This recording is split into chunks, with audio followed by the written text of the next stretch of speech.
복에 대한 말씀 암송 기도와 암송 찬양. 로마서 4장 8절 말씀.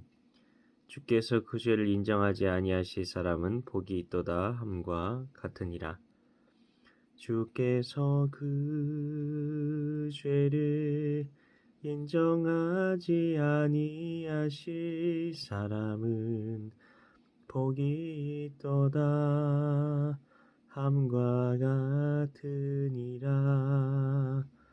주께서 그 죄를 인정하지 아니하실 사람은 복이 있도다 함과 같으니라. 말씀 기도입니다. 하나님 아버지, 주께서 죄를 인정하지 아니할 사람이 복이 있다고 하시는데, 이런 표현은 죄를 지은 범죄자를 죄가 없다고 말한 재판관에 대한 이야기 아닌가요? 그러면 그 재판관이 불의한 것 아닌가요? 성경은 모든 사람이 죄를 범하였다고 분명히 말합니다. 그리고 죄의 삭시 사망이라고 말합니다. 그런데 죄를 인정하지 않는다는 것이 있을 수 있는 일인가 싶습니다.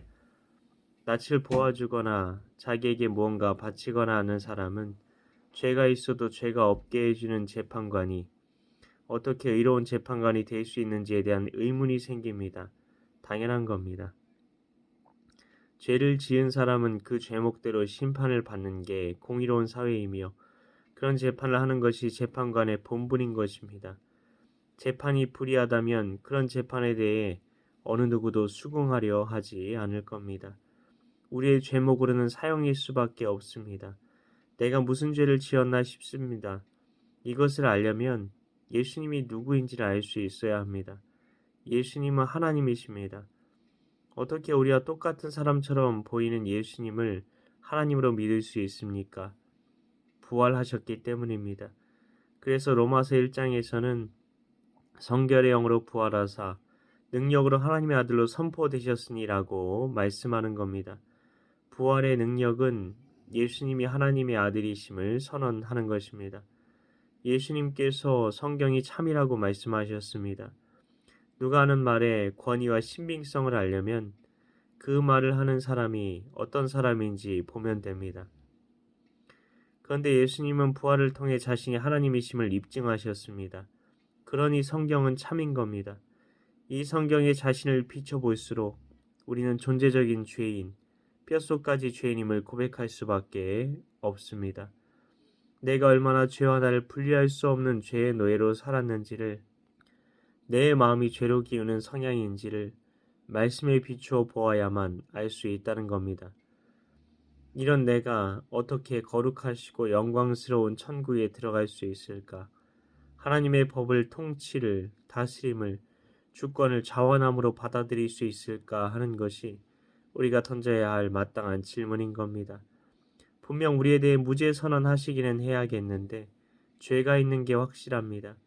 우리를 구원해야 하나 하나님의 공의로운 재판이 이루어져야 하는 이 넌센스를 해결하신 것이 바로 예수님의 십자가입니다.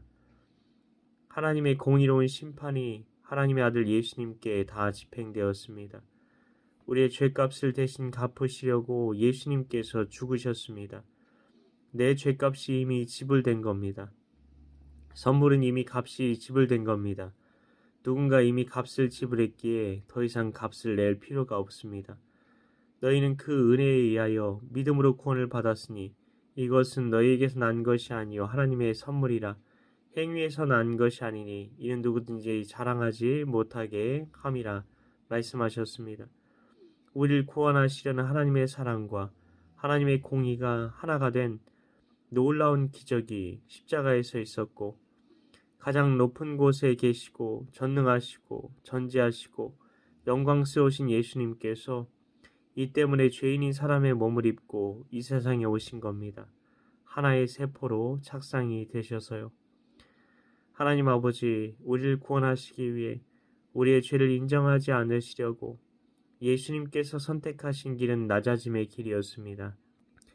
그 크신 은혜를 우리가 깨닫고 우리도 낮아짐의 길, 누군가를 섬기고 희생하는 길로 가길 원하오니 우리의 선택의 기준이 낮아짐, 섬김, 희생이 되게 하소서. 이를 위해 오늘도 말씀 암송 기도 암송 찬양 가운데 나아가오니 성령으로 임하사 의의 길로 걷게 하여 주시옵소서. 믿고 감사드리오며 예수님 이름으로 기도하옵나이다. 아멘.